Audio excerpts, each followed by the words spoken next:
the buildings begging for help. Help that did come in the form of the valiant firefighters who had the buildings blown up around them.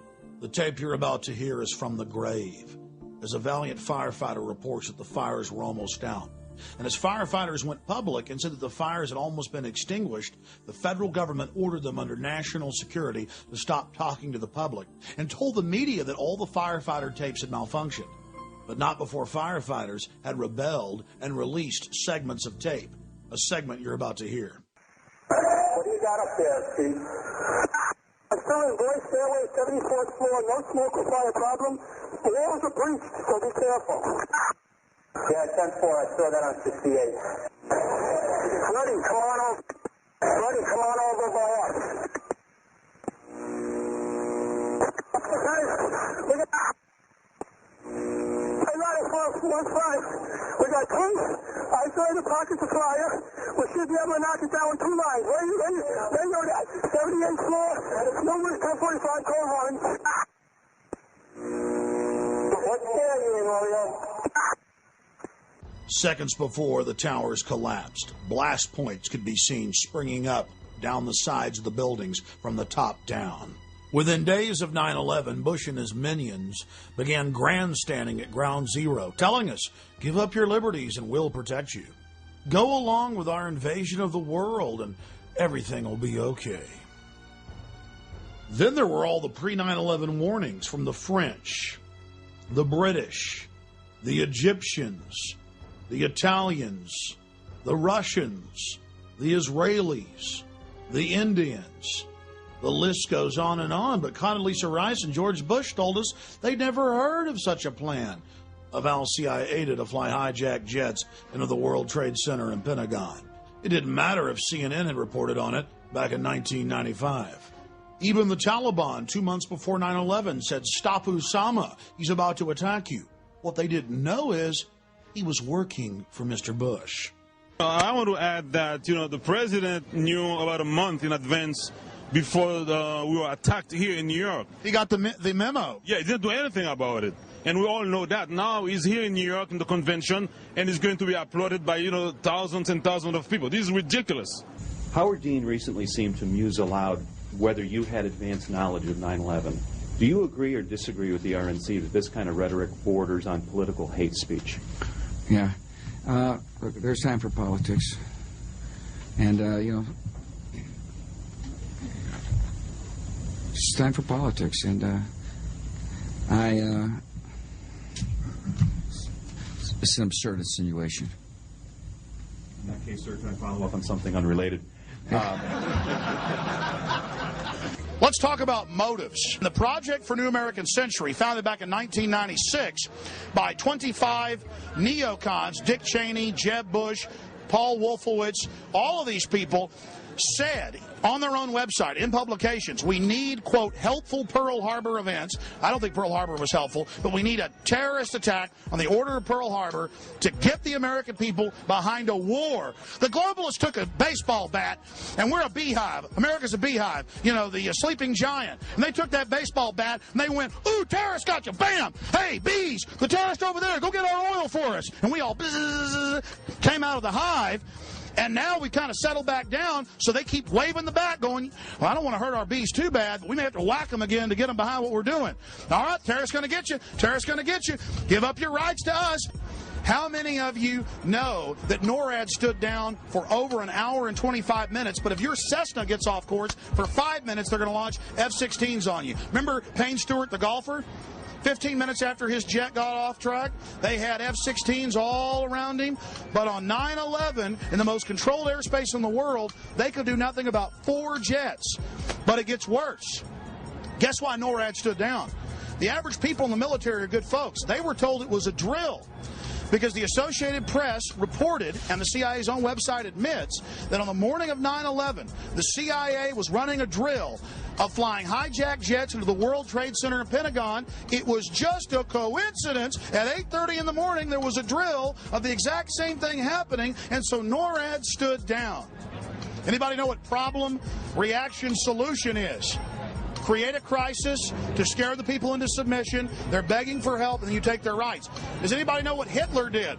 Right after he got elected, he firebombed his own Reichstag building. And then he said the communists did it. And they had a mass wave of arrest and took people's rights and set up Reich Security, or Homeland Security. The North American Aerospace Defense Command is charged with defending North America's airspace. On the morning of September 11, 2001, Vice President Dick Cheney was in control of NORAD.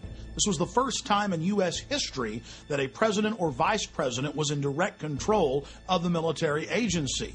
NORAD was founded in 1957, and generals always had the power to shoot down or intercept hijacked aircraft. But on June 1st, 2001, just 3 months before 9/11, Dick Cheney ordered Donald Rumsfeld to allow him to take control of NORAD itself and the shoot-down procedure, and remove that power from the generals so they could do nothing. Here is a copy of the memorandum from Rumsfeld to the Joint Chiefs, telling them they no longer have any authority.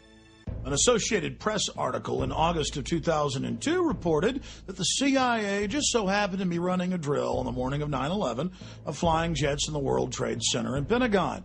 Then senior FAA officials ordered air traffic controllers to shred the tapes from 9/11 in violation of federal law. AP learned of the drills because at a Homeland Security function after 9/11, they bragged about it. Oh, we had foresight. We were running drills that very morning. Then USA Today reported that drills held weeks before 9/11 included targets that were the Pentagon and World Trade Center.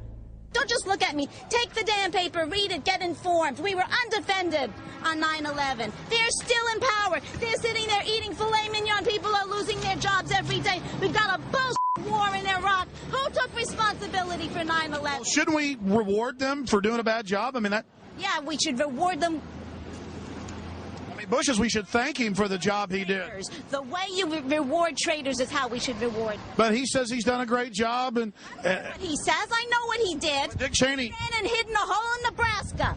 I get fired if I make a typo in a letter, okay? I get fired for that. Instead, we've still got Rumsfeld, we've got Condoleezza Rice, we've got Dick Cheney, we've got all the same criminals.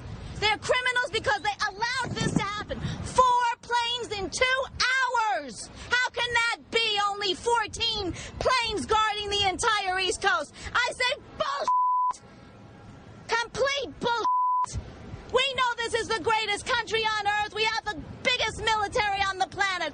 How can it be 4 planes in 2 hours? Do the math. One of the biggest holes in their argument is the fact that they never heard of a plan to fly hijacked jets into landmarks on the East Coast. We're going to take a closer look tonight at another example of where, despite the conventional wisdom, there were people in the United States who actually were preparing to defend against the kind of attacks which occurred here on 9/11. The North American Aerospace Defense Command, NORAD for short, has been defending the skies over the U.S. and Canada for almost 50 years, 46 to be precise.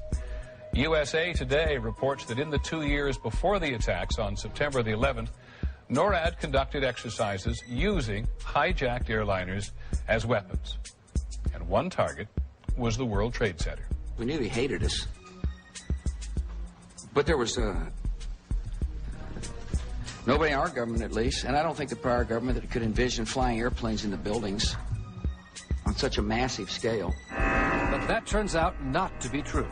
U.S. military planners did envision and practice those very scenarios. As reported by USA Today, the North American Aerospace Defense Command, NORAD, conducted exercises with fighter jets, simulating hijacked planes flown into the World Trade Center in the 2 years before the attacks. And so then I saw Condoleezza Rice get up on TV and say, we had never thought, we had never heard. Why, that's a ridiculous conspiracy theory to say that. Pentagon planners also envisioned the attack on the Pentagon 5 months before it happened. The Pentagon had a drill in November of 2000 simulating a hijacked jet being flown to the Pentagon. So between all the drills before 9/11 and the drill in the morning of 9/11, air traffic controllers thought that it was a simulation. Hijacked aircraft headed towards New York. Is this real world or exercise? No, this is not an exercise, not a test. And now respected rescue workers who worked the World Trade Center site say that they found 3 of the 4 data recorders and were ordered to load them on FBI vehicles and keep their mouths shut. Why would the feds want to cover up what was